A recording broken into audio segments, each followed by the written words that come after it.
I always thought betrayal would come quietly. Turns out, it explodes right in your ******ing face. It was a rainy Thursday night when I found out my wife, Lauren, the woman I built a life around, wasn't just cheating. She was mocking me behind my back. I was standing in our kitchen, still wearing my work clothes, soaked to the bone from the storm outside. I'd rushed home early, thinking I'd surprise her with dinner. Instead, I got sucker-punched straight into hell. I heard her before I saw her. Because my ex, Brian? He was more of a real man than you'll ever be. Kyle. Lauren's voice spat from the living room, sharp as broken glass. My heart stopped. I inched closer, careful not to make a sound. She was on FaceTime with someone, her friend Melissa probably, ranting and raving about me like I was the town idiot, laughing, saying things like, "Kyle's boring. He's so desperate for my attention it's pathetic. Brian used to make me feel like a real woman. Now I just feel like a damn babysitter. I should have left right then. But pain makes you stupid. It nails your feet to the floor and forces you to listen." Then came the nuclear bomb. And the best part? Lauren giggled, twirling a strand of her fake blonde hair. "He has no clue I've been getting real satisfaction behind his back. Dumbass thinks I'm just working late." A pit opened in my stomach. I stumbled back like I'd been gut-punched. I gripped the counter so hard my knuckles turned white. Everything blurred. The walls, the floor, my whole *****ing life. Working late, all those girl nights, the lingerie she bought and never wore for me. I wasn't an idiot. I just didn't want to see it. But hearing it raw, vicious, from her own lips, that shattered something inside me that would never fix itself. I didn't say a word. Not yet. I walked upstairs like a ghost, feeling like my whole body weighed 1,000 pounds. I needed air. I needed answers. I didn't even know. I found her iPad sitting on the nightstand, still logged into her messages. She was never careful because she thought I was a loyal, blind fool. I opened it, and there they were. Hundreds of texts with Zach, some gym rat she met months ago. Pictures, videos, dirty, disgusting messages where she promised him things she hadn't given me in years. I wasn't breathing anymore. Felt like my heart was drowning in acid. She wasn't just cheating. She was living another life. She called him baby. She sent him photos, things she always said she was too tired to do with me. She told him, "I wish I could come home to you instead of that loser." I sat down hard on the edge of the bed. The storm outside roared louder, rattling the windows. I realized in that moment that my marriage, my life had been a joke. A script she was acting out until she found something better. And the worst part? She wasn't even sorry. She was proud of it. Something cold and heavy settled in my chest. I heard the front door slam downstairs. Lauren was home. I stood up slowly, my hands shaking, the iPad still clutched in my fist. I wasn't the same man anymore. Something inside me had died. And she was about to find out just how dead I really was. Lauren strolled into the house like nothing was wrong, shaking her wet hair out like some careless teenager. I watched her from the staircase, gripping the iPad so tight it was a miracle it didn't snap in half. She kicked off her heels, dumped her purse on the floor, and pulled out her phone, probably to text that gym clown the usual goodnight garbage. She didn't even notice me at first. That's how invisible I'd become to her. When she finally looked up and saw me standing there, her smile froze mid-face. "Kyle? What are you doing just standing there?" she asked, her voice coated in fake sweetness. I didn't say a word. I just held up the iPad. Her eyes darted to it. In a split second, I saw everything: panic, calculation, rage. Not guilt. Never guilt. Just the gears spinning in her head, trying to figure out how to spin this into somehow being my fault. "Where did you get that?" she snapped, her voice sharper now, defensive. "Right where you left it," I said, my voice colder than I even recognized. Lauren crossed her arms, standing at the bottom of the stairs, glaring up at me like I was the one who betrayed her. "You had no right to go through my stuff," she hissed. I let out a laugh, a broken, humorless sound. I guess I had no right to expect loyalty either, huh? She scoffed, flipping her hair over her shoulder. It's not like you've been a prize lately, Kyle. Always working late, barely paying attention to me. What did you think was going to happen? There it was. The classic scoundrel's excuse. Blame the one you betrayed. I walked down the stairs slowly, every step deliberate, feeling this strange calm settle over me, like the storm inside had turned to ice. You're right, I said quietly. I did think something was going to happen. I thought my wife would maybe have a little ****ing loyalty. Lauren rolled her eyes so hard it was a miracle they didn't get stuck in the back of her head. She turned away, walking into the kitchen, grabbing a bottle of wine from the counter. She popped it open like we were just having another casual night at home, like she hadn't just set fire to the life we built. I don't see what the big deal is, she said, pouring herself a glass without offering me one. It's not like I'm leaving you. I still come home, don't I? I stared at her in disbelief. You're unbelievable. She smirked over her glass. If you were half the man Brian was, maybe I wouldn't need someone else to make me feel good. The name hit me like a slap. Brian. Her ex from before we got married. The one she always swore she was over. The one she said was immature, selfish, toxic. Apparently, toxic was just her type. I felt something snap in my chest. Not anger, not heartbreak, something cleaner. Resolve. You know what? I said, voice low and steady. You win, Lauren. You can have Zach, Brian, whoever the hell else you want. I'm done. She blinked, like she didn't believe me, like no matter what, I would always stay, always forgive, always beg. I didn't give her the satisfaction. I turned and walked upstairs. I could hear her yelling behind me, something about how I was overreacting and throwing away a good thing. I didn't stop. I grabbed 2 duffel bags, shoved whatever I could into them. Clothes, laptop, important papers. I didn't bother packing carefully. None of it mattered anymore. The house, the furniture, the memories. It was all poisoned. Lauren stormed up the stairs after me, barefoot, wine sloshing in her hand. You're really leaving? She demanded. Over a few flirty messages? I turned to her at the doorway, looked her dead in the eyes. No, I'm leaving because you're not the woman I married. You're a liar, a cheater, and a pathetic excuse for a human being. For a second, I thought she might cry. Instead, she sneered. Fine, go. I'll have Zach over tonight. At least he knows how to satisfy a woman. She laughed. Actually laughed. As I zipped the bag shut. I didn't say goodbye. I didn't look back. I threw the bags in my truck, slammed the door, and pulled out of the driveway without a second glance at the house where I'd once dreamed of growing old with her. The rain battered the windshield as I drove into the night, the wipers barely keeping up. It didn't matter where I was going. Anywhere was better than staying there. My hands were shaking on the wheel, but it wasn't from fear. It was rage, grief, freedom, and for the first time in a long time, I didn't feel like a fool. I felt like a man waking up from a nightmare. I didn't even realize where I was driving until I ended up parked in some dark, empty strip mall lot on the edge of town. The rain had slowed to a mist now, making the world outside look blurred and unreal, like I was trapped behind some fogged-up glass. I shut off the engine and just sat there, breathing, not breathing, staring at the steering wheel like it had answers. I don't know how long I stayed like that. Could have been minutes, could have been hours.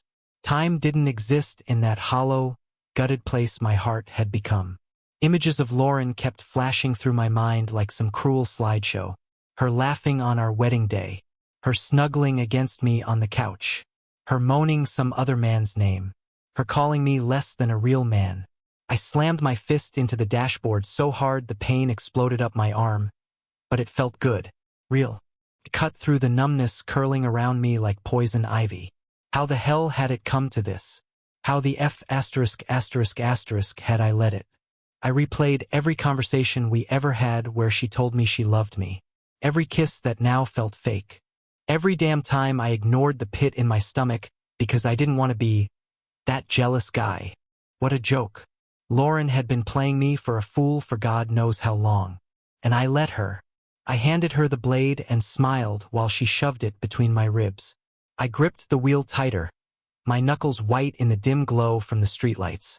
Part of me wanted to turn the truck around, storm back into that house, and really tell her what I thought. Smash every mirror she admired herself in. Shatter every picture of us smiling like idiots on the walls. But I didn't, because deep down, I knew it wouldn't change anything. Lauren didn't care. She didn't love me anymore if she ever really had. She wasn't capable of feeling guilty about what she'd done. She was already on to the next thrill, the next body, the next lie. I was the only idiot standing in the ashes, wondering what went wrong. I dug my phone out of my pocket. No missed calls. No texts. Of course not. She was probably already sending Zach some cutesy. He's finally gone. Baby. Text. Maybe inviting him over to our bed. Our home. The idea hit me like a sucker punch to the gut. That bed where we used to lay together, whisper about the future, make stupid promises about forever. She was probably screwing another man in it already. Maybe she had been for months. The humiliation burned hotter than the heartbreak. I dropped the phone onto the passenger seat like it was infected. I didn't want to talk to anyone. I didn't want some friend telling me to be strong or move on like it was just some bad breakup. This wasn't a breakup. It was AF *****ing funeral. I thought about my parents, about how proud they were of our marriage, how they used to brag about Lauren at church, saying how lucky I was to find such a beautiful, sweet girl. If only they knew the truth. If only they could see the bitch beneath the fake smiles and sugary voice. I closed my eyes, let the anger pulse through me, let it settle into something colder, something harder. I wasn't going to be one of those broken men begging for scraps. I wasn't going to cry into my beer or stalk her social media or pray she'd come crawling back. No.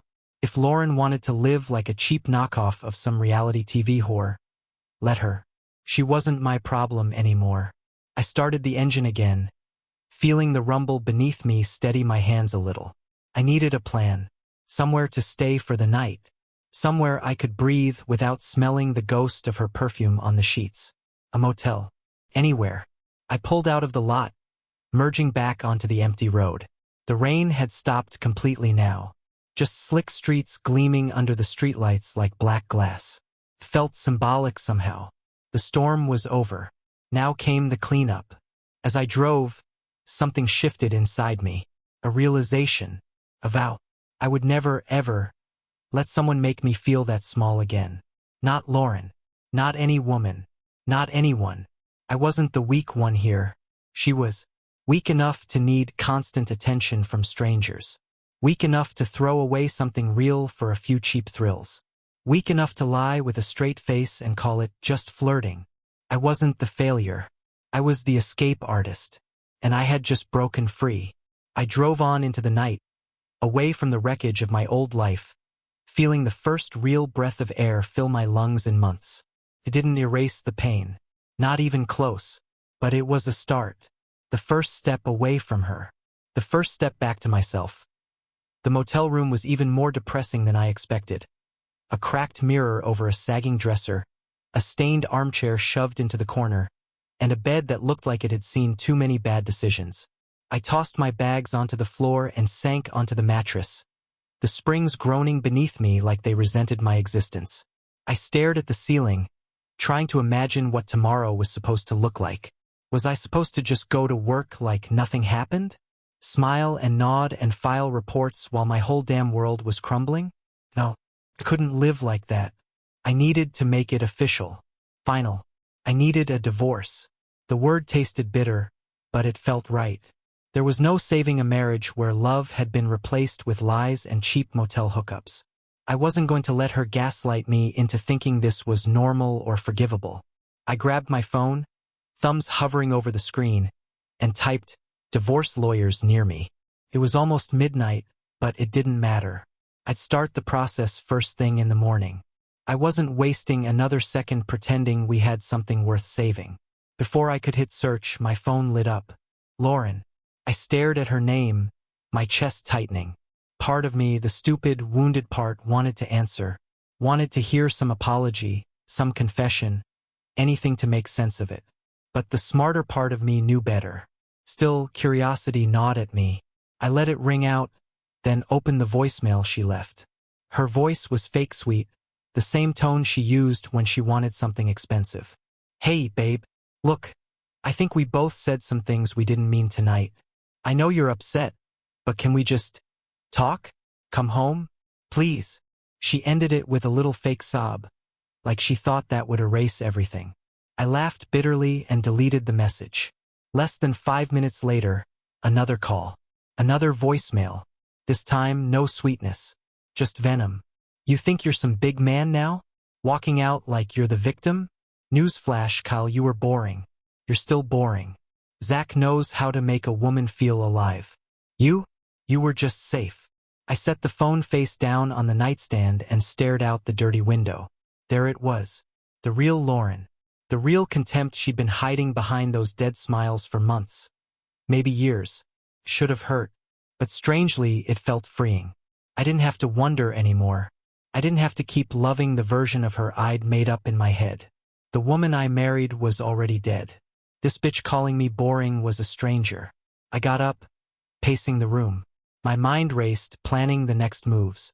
I changed my banking information first thing. Freeze the credit cards. Cancel my access to anything joint. She could figure out her own bills with Zach's help. I call a lawyer tomorrow, start the paperwork immediately. Get a separation order in place so she couldn't bleed me dry while I figured out the rest. I wasn't just leaving. I was burning the F******ing bridge behind me. As I was pacing, the phone buzzed again. This time a text. "Lauren, if you don't come home, I'm throwing all your stuff on the lawn." I stared at the message, then laughed. A real laugh this time. Good. Let her. Let the neighbors see what a circus her life had become. Let her explain to Mrs. Carter next door why my clothes were flying across the front yard like some reality TV breakdown. I typed back 2 words. "Do it." Almost instantly, 3 dots appeared. She was typing furiously, but I turned the phone off, tossed it onto the bed. I wasn't playing her games anymore. For the first time in a long, long time, I felt lighter. Not happy, not whole, but lighter. And then, like fate wasn't finished F******ing with me. There was a hard knock at the motel door. My stomach dropped. I crossed the room, heart pounding, and peered through the peephole. Lauren, hair wild, makeup smeared, still wearing the same tight dress she'd come home in earlier. She banged her fist against the door again, shrieking my name like a banshee. "Kyle, open the damn door. We need to talk. You're not walking out on me like this." I stepped back from the door, pressing my back against the wall, breathing hard. This was insane. She was insane. I thought about opening the door, screaming in her face, telling her everything I really thought of her, letting all the pain, all the rage pour out. But I didn't, because that would mean she still had power over me. Instead, I grabbed my keys, slipped out the side exit of the motel, and got into my truck. I didn't look back as I pulled onto the road, leaving her pounding and screaming behind me. Let her have her tantrum. Let her rage in the rain like the damn disaster she'd become. I wasn't her husband anymore. I was her freedom, and she had no idea how much she was about to regret it. By the time I hit the highway, the rain had started, thin and cold, like the sky itself was spitting on me. I didn't care. I rolled the window down and let the wind and water slap my face, clearing the last traces of Lauren's poison from my skin. Every mile away from her felt like pulling a dagger out of my own back. At a 24-hour diner off Route 15, I parked, grabbed a booth by the window, and ordered a bitter black coffee. My hands shook a little as I lifted the cup, but not from fear anymore. It was adrenaline, freedom, rage. I flipped open my laptop. First thing, new checking account. Solo, no joint names. I moved every cent I could legally touch without alerting her. Second thing, called a lawyer whose website promised aggressive representation for betrayed spouses. I left a voicemail, firm and short. Name's Kyle Turner. Need urgent consultation on divorce. Cheating spouse. Call me back ASAP. Third. Changed every damn password. Email. Bank apps. Netflix, even. Lauren could rot in the gutter before I let her keep watching my subscription while getting bent out of shape by Zach the Jackass. When I finally leaned back, exhausted but wired, the clock said 4:37 a.m. I knew she'd be stewing all night, probably throwing things around the house. Maybe crying fake tears. Maybe banging Zach again to cope. I didn't care. Around 6, my phone buzzed. Unknown number. I answered immediately. Kyle Turner? A crisp, professional voice asked. Yeah. This is Rebecca Hayes, family law attorney. You called about a divorce. Her voice was steady. No judgment. No pity. Just business. I liked her already. Yes. Cheating wife. I want out fast. I want my assets protected. And I want her out of my *****ing life. There was a brief pause, and I thought I caught a note of approval when she spoke again. We can start today. I'm in the office by 8. Can you be here? I'll be there. I barely hung up before I was back in the truck, coffee in hand, heart hammering. This wasn't just survival anymore. This was war. I pulled up to a sleek gray building downtown, wiped the rain off my face with my sleeve, and marched inside like a soldier heading to the front lines. Rebecca Hayes was every bit the shark I hoped she'd be. Short, sharp eyes. Not a speck of sympathy but plenty of strategy. She listened carefully while I laid it all out. Lauren's cheating, her disrespect, the motel screaming, the texts. I even showed her the ones where Lauren threatened to trash my stuff. Rebecca nodded thoughtfully. Do you own the house together? She asked. Yeah. And whose name is on the deed? Mine, I said. Bought it 3 years before we even met. Never added her. She smiled then, a small, savage smile. Good. Very good. That's going to make this much easier. You'll keep the house. She'll have to leave. The relief hit me so hard I almost sagged in my chair. Lauren wasn't just losing me. She was about to lose the roof over her head, too. Rebecca outlined the next steps. Temporary restraining order to keep Lauren out until we could finalize the divorce. Emergency hearing if needed. Paperwork ready to file immediately. By the time I walked out of her office, I had an entire war map drawn. Lauren wasn't going to know what hit her. Driving back toward the house was strange. Like I was visiting a battlefield after the fight was already lost. I rolled slowly up to the curb and killed the engine. The front yard was a disaster. My clothes, shirts, jackets, even a few pairs of boxers, were strewn across the wet grass. She'd made good on her threat. The neighbors peeked through curtains. I smiled and waved sarcastically. Let them gossip. Let them know what kind of woman Lauren really was. I scooped up what I could salvage and stuffed it into garbage bags in the back of my truck. When I got to the door, it was locked, but not with the regular lock. A new padlock hung there, shiny and smug. She changed the locks on a house that wasn't even hers. Typical Lauren. Always thinking she was smarter than she was. I laughed, pulled out my phone, called the cops. When they showed up 10 minutes later, I handed them the property deed and the temporary order Rebecca had rushed through electronically. She's inside, I said calmly. She's trespassing. The officers, a tired-looking older guy and a young woman who looked ready to make an example out of someone, nodded. 10 minutes later, Lauren came stomping out of the house, barefoot, screeching at the cops. You can't do this. This is MY House 2. He's lying. He abandoned me. I leaned against my truck, arms crossed, and just watched. One of the officers showed her the paperwork. Lauren's face turned red, then pale. She turned on me, pointing a trembling finger. You think you're such a tough guy now? She shrieked. You'll be crawling back when you realize no one else wants you. No woman wants a boring little bitch like you. I smiled a real, honest smile. Good thing I'm not looking for another woman. I'm looking for peace. They escorted her off the property, still screaming threats and sobs that didn't fool anyone. When the door clicked shut behind me, I dropped the garbage bags of wet clothes in the foyer, wiped my boots on the welcome mat she'd picked out, and stood there, alone, breathing in the silence. For the first time in years, the house felt like mine again. And I wasn't done yet. Not by a long shot. I didn't waste time. The same afternoon, I went room by room, opening every drawer, every closet Lauren had stuffed with her junk, tossing her crap into black trash bags without a second glance. Jewelry, clothes, makeup, some stupid vision board she made when she thought she was going to be a lifestyle influencer. All of it got bagged up like rotten leftovers. I hauled the bags out to the driveway, lined them up like body bags, and texted her, "Your stuff's on the curb. You have till sunset. After that, it's the city's problem." The reply came fast.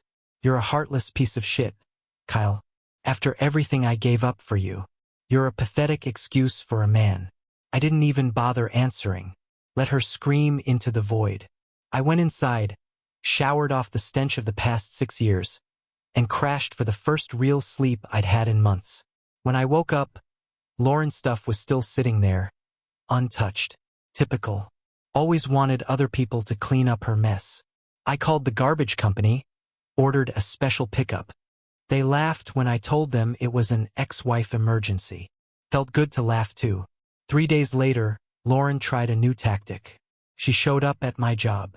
I was working in the garage, grease up to my elbows, when I heard the familiar screech of her voice across the lot. "Kyle, you can't just throw away 6 years. We have history." I wiped my hands on a rag and turned slowly. She looked like hell. Makeup smeared, hair in a greasy ponytail, wearing that stupid pink hoodie Zach probably bought her. I didn't say a word, didn't move. She stormed closer. "You owe me," she spat. "You can't just treat me like trash." The guys from the shop were gathering behind me now, arms folded, enjoying the show. I kept my voice low, calm, knife blade sharp. "You already treated yourself like trash, Lauren. I'm just taking it to the curb." Her face twisted, ugly, feral. "You think you're better than me now?" she hissed. "You're nothing without me. You'll be begging me to come back when you realize no one else wants your boring ass." I shrugged. "I'll take boring over betrayal any day." She screamed then. Actually screamed, loud enough that the shop manager came out and told her to leave or he'd call the cops. Lauren flipped me off with both hands, tears streaking down her face, then stomped back to her crappy car and peeled out of the lot, almost hitting the mailbox on her way out. It would have been funny if it wasn't so pathetic. That night, while I grilled a steak on my back porch, something she never let me do because red meat is toxic energy, I got a call from Rebecca. "I have something you'll want to hear," she said. "Lay it on me." She filed a countersuit this afternoon. Claims emotional distress, abandonment, the works. I snorted. "Figures." Rebecca's voice sharpened. She also attached an affidavit. "From Zach." I stopped slicing into my steak. "You're kidding." "Nope." He gave her a statement backing up her claims, but he also accidentally admitted they started their relationship almost 2 years ago. "That's adultery. Documented." I let out a low whistle. "She shot herself in the foot." "Both feet," Rebecca said dryly. "This basically hands you the divorce on a silver platter. She won't get alimony. She won't get the house. And if she keeps pushing, we can go after her for damages." For the first time in a long time, I leaned back and laughed. Deep, real laughter that came from my gut. Lauren thought she was clever. Turns out, she was just stupid. I hung up, poured myself a whiskey, and toasted to karma. 2 days later, the process server delivered the divorce papers to Lauren at her new job. A waitress gig at some grimy sports bar where Zach apparently also worked part-time as a DJ. Classy. The server told Rebecca later that Lauren cried and screamed in front of half the customers, threw a glass at him, and had to be dragged into the kitchen by her manager. Couldn't have happened to a better person. I stayed low after that. No texts, no calls, no answering the door if she showed up, and once, she did, drunk and pounding on the windows at 2 a.m. I just filmed it quietly on my phone for court. Every time she tried to bait me, I stayed silent. Every tantrum, every social media post where she tried to paint me as the villain, I ignored. I was already living better. The house was cleaner. The air was lighter. I could breathe again without choking on her bitterness. One evening, about a week after the papers were served, I found an envelope tucked under my windshield wiper. No stamp. Hand-delivered. I opened it. Inside was a handwritten note, messy and frantic. Kyle, I'm sorry. I made a mistake. Please, please let's talk. I'll do anything. I just miss you. I don't want to lose you. Please. No signature. Didn't need one. I smiled, folded the note neatly in half, and dropped it in the nearest trash can without a second thought. Some mistakes you can never take back. And some people aren't worth saving. Not even if they beg. The next few days passed in strange, eerie quiet. It was almost suspicious how Lauren disappeared off the radar. No drunk texts. No surprise screaming fits outside my door. Not even a passive-aggressive Instagram post. For a second, I thought maybe she finally got it. That it was over. But deep down, I knew better. Lauren wasn't the type to bow out gracefully. She was the type to set the whole house on fire if she couldn't have it. And sure enough, Friday night, it happened. I was out with some buddies at Murphy's, a small bar across town Lauren never liked because, in her words, it smelled like poor people. We were a couple beers deep when Joe, my friend since high school, nudged me hard. I followed his gaze toward the door. Lauren stood there, hair straightened to hell, thick makeup plastered across her face like she was trying to look 20 again. She wore a tiny black dress, the same one she used to pull out for girls' nights, when she swore she wasn't doing anything wrong. Right behind her was Zach. Slimy little Zach in his fake leather jacket, jeans too tight, looking around like he thought people were going to recognize him. Nobody did. Nobody cared. I turned back to my beer. But of course, Lauren wasn't here for quiet. She marched straight up to our table, Zach awkwardly trailing behind like a lost puppy. Well, she purred, voice syrupy and fake. Look what the loser dragged in. Joe stiffened beside me, ready to start something. I shook my head slightly. Not worth it. I leaned back in my chair, calm. What do you want, Lauren? She tossed her hair and laughed. A sound so brittle it hurt to hear. I just thought you should see how much happier I am without you. She sneered, grabbing Zach's hand and pressing herself against him like a stripper trying to hit a quota. Zach looked mortified. I stared at her for a long moment, then at Zach, who couldn't even meet my eyes. Congratulations, I said flatly. You traded loyalty for cheap hookups and Instagram captions. Really upgraded your life. Huh. Her face flickered, just for a second, something ugly slipping through the cracks in her mask. Then she smirked. You know, she said louder, drawing the attention of half the bar. At least Zach knows how to make a woman feel something. You were just boring. The words hit like bullets, but not the way she hoped. I wasn't angry. I wasn't hurt. I just felt pity for her, for Zach, for the 6 years of my life I wasted on someone so empty. I stood up slowly, towering over them both. I hope he treats you exactly the way you deserve, I said quietly, and I meant it. I tossed some cash on the table for my tab and walked out, not even sparing them another glance. Behind me, I heard Zach muttering something to Lauren, something about how this wasn't what he signed up for. Their voices followed me into the night like a bad radio station. 2 hours later, around 2 a.m., my phone blew up. Lauren. She called 8 times back to back. Left a string of voicemails, all slurred and messy. One of them was just her sobbing, begging me to answer. Another one was pure rage, screaming about how I ruined her life, how I'd never find someone better, because no one else would ever love a loser like me. I turned the volume off and let the messages rot. The next morning, my neighbor texted me a picture. Lauren had been parked outside my house at 3 a.m., sitting on the hood of her car, drinking straight from a wine bottle. Pathetic. I called the cops. Didn't even feel bad about it. They showed up, woke her drunk ass up, and gave her a lovely public intoxication warning. If she showed up again, they said, they'd press charges. That was the final nail in the coffin. Lauren finally realized the game was over, that I wasn't chasing her, that no matter how much she threw herself into chaos, I wasn't coming back. 2 weeks later, the divorce finalized. I got the house. I kept my retirement.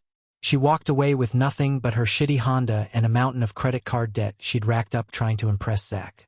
And speaking of Zach, last I heard, he dumped her 2 days after the bar scene. Found someone less crazy, according to mutual friends. Lauren tried to spin it online like she was living her best life, posting fake vacations, selfies with new guys, desperate inspirational quotes about rising from ashes. But anyone with half a brain could see she was drowning. And honestly, I didn't care. The Lauren I loved was already gone before the papers were signed. Probably long before that night she screamed, "My ex was more of a real man," and expected me to stick around after that knife in the heart. She made her choice. She lived with it. And me? I was free. Truly, finally free. Some nights, when the house was too quiet, I'd catch myself staring at the empty side of the bed. Not because I missed her, hell no. But because I marveled at how someone could rot right in front of you for years, and you don't even realize it until the stench punches you in the face. It wasn't love that kept me blind. It was habit. It was hope. Hope that the woman I married, the woman who used to look at me like I hung the damn moon, still existed somewhere beneath all the lies and betrayal. But that woman was dead long before Lauren ever screamed about her real man ex during that final fight. Looking back, the signs were there. The late-night girls' trips with no pictures, the new passwords on her phone, the sudden obsession with her looks, the coldness in bed, the endless excuses. She was gone, and I was too stupid or maybe just too stubborn to admit it. I spent too long wondering what I could have done differently. Was it the late nights at work? The times I didn't say the right thing? The fights I didn't want to have? But that was a trap. A cruel, brutal trap. Lauren didn't cheat because something was missing. Lauren cheated because she was rotten inside. Because she needed constant validation, attention, drama. A drug addict jonesing for the next high. It wouldn't have mattered if I made $1 million or grew 6 inches taller or wrote her damn love letters every day. It would never have been enough for someone who didn't even know what enough looked like. And Zach? He was just another dealer handing her the hit she craved. Temporary. Disposable. Just like I would have been if I had stayed. The divorce papers were signed, stamped, and filed. The life I built with her was over. In its place, something terrifying and beautiful began. A blank page. I started hitting the gym again. Not because I thought I needed to impress anyone, but because feeling strong made me feel alive again. I picked up old hobbies. Carpentry, hiking, stuff I abandoned when Lauren mocked it as childish or a waste of time. I reconnected with friends she tried to isolate me from. I remembered how to laugh without looking over my shoulder. I remembered what peace felt like. And slowly, painfully, I realized something that pissed me off more than anything Lauren ever did. She did me a favor. She ripped the mask off early enough that I still had time to rebuild. I wasn't trapped with a manipulative, selfish woman for 30 years. I wasn't wasting a lifetime trying to pour myself into a cracked, leaking vessel. She showed me who she really was. And once you see it, you can't unsee it. You can't make a snake into a dog. You can't make a liar into a partner. You can't fix broken people who don't want to be whole. If you're reading this and you're going through it, feeling that gut punch betrayal, the agony of realizing the person you loved spit in your face, listen carefully. You didn't fail. You didn't deserve it. You didn't cause it. Their choices are their own. You don't owe them your forgiveness, your closure, your dignity. You owe yourself a way out, a way forward, a way back to yourself. I won't lie to you and say it gets easier overnight. It doesn't. You'll have nights you wake up angry, sad, broken. You'll want to drive to their house and scream. You'll want to type a 1,000-word text and send it at 3 a.m. Don't. Let them rot in the choices they made. You rebuild. You get stronger. You live better. And one day you'll look back and wonder how you ever mistook surviving for living. Lauren? She's still out there somewhere. Still chasing validation. Still hopping from guy to guy. Still posting fake smiles online. Still bitter. Still broken. But me? I'm breathing free air now. And for the first time in a long damn time, I know I'm exactly where I'm supposed to be. No bitterness. No regret. Just the sweet, clean relief of knowing I chose myself. I packed my dignity and walked out that night, and I never looked back. Because no matter what they say, no matter how much they twist it, when someone shows you they don't value you, the strongest thing you'll ever do is leave.